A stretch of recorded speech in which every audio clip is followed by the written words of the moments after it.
আপনার শোনা তো খুব হুঁশিয়ার।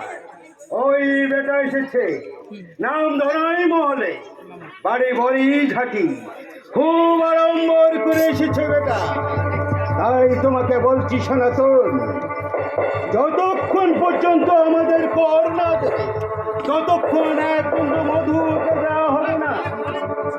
শুনছ শুনছ সনাতন, ওই বেটার মুখে শুধু মা মা বলি, দেখি বেটা ওই মা তোর কোথা হতে মধু দেয়।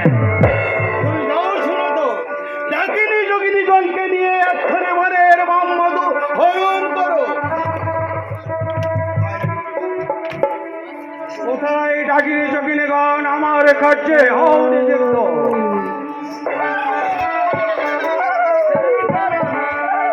যাও যাও যাও।